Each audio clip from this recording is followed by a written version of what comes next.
She, in conspiracy with her mother, planned and arranged to kill her father. How does Leah Remini profit from a woman who plotted murder?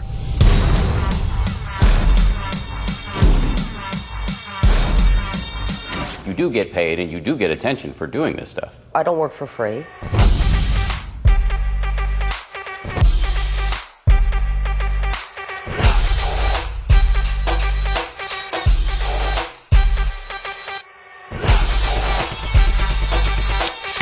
I mean, I'm just a crappy has-been actress who's trying to make $1 off my church.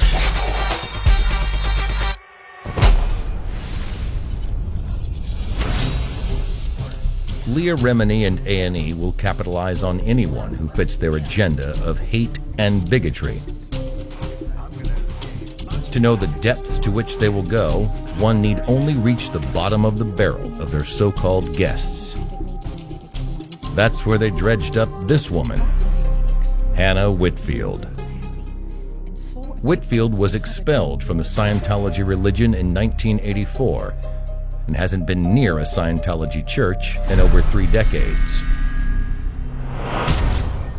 But Leah Remini presented Whitfield as relevant, even though the only things proven to be relevant to Whitfield were bigotry, lies, and crime. Murder, actually. According to her cover story, in the 1960s, a young Hana Whitfield escaped a, quote, traumatic family situation in South Africa. But evidence exhumed from her past tells the disturbing truth. Hana Whitfield's first husband reveals what Leah Remini knew about her all along. And after we've been dating for a fair number of months, we made pretty specific statements. And those statements added up to she, in conspiracy with her mother, planned and arranged to kill her father. She arranged a trip with him down to Port Elizabeth and to a hotel that they never visited in a place she felt that she wouldn't be found out. She had him in the room there. She said she had him faced away and she raised a weapon. She found she couldn't go through with it. And then, a matter of weeks, her father did get killed, stabbed to death by her brother.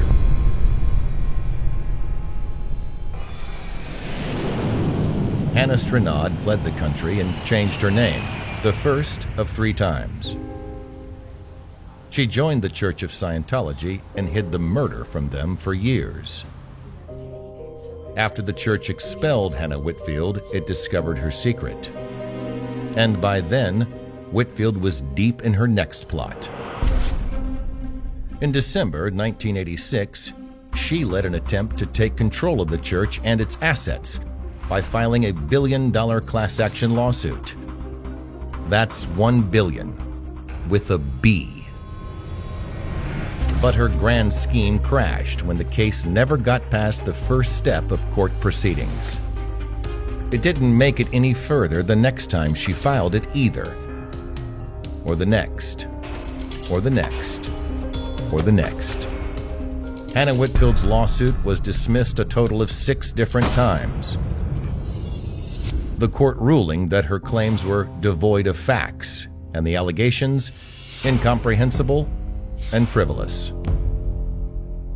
Whitfield wasn't ready to admit defeat. She tried to appeal and, once again, lost. But Leah Remini and A&E are more than happy to have Whitfield regurgitate her discredited 30-year-old lies, so long as they could profit. And as for Hana Whitfield, she didn't stop with her failed strike-it-rich lawsuit. She soon found a way to actually make her hate and bigotry pay. She joined the Cult Awareness Network, or CAN, a criminal hate group that profited from kidnapping, false imprisonment, assault, and battery, all to force its victims into giving up their religious beliefs.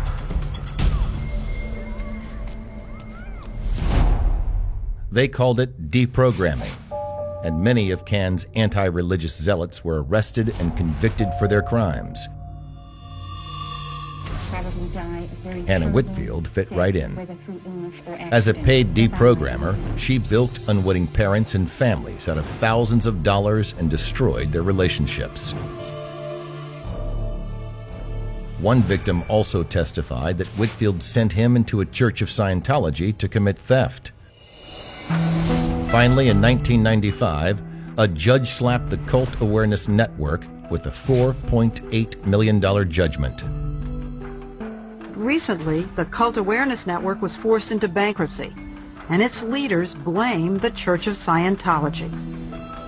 The Church of Scientology ended the criminal hate group and its trail of shattered lives.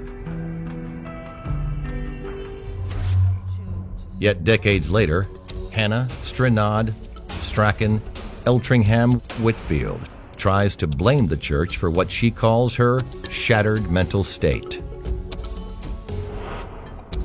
And Leah Remini exploits the lie for her personal gain.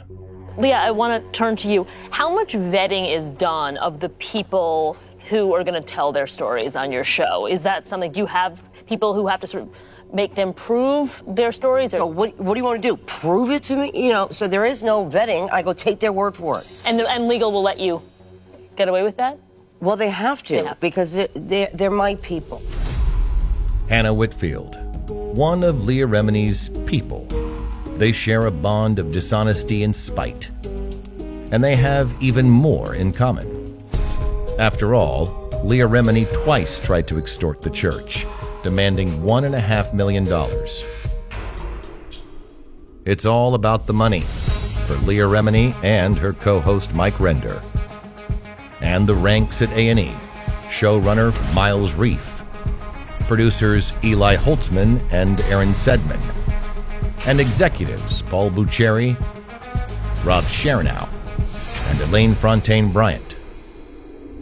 All of them know who Hana Whitfield really is. Before production of their show even began, the church furnished them with complete documentation on this woman. But they left the truth buried 6 feet under, so they could profit from the hatred, bigotry, and lies.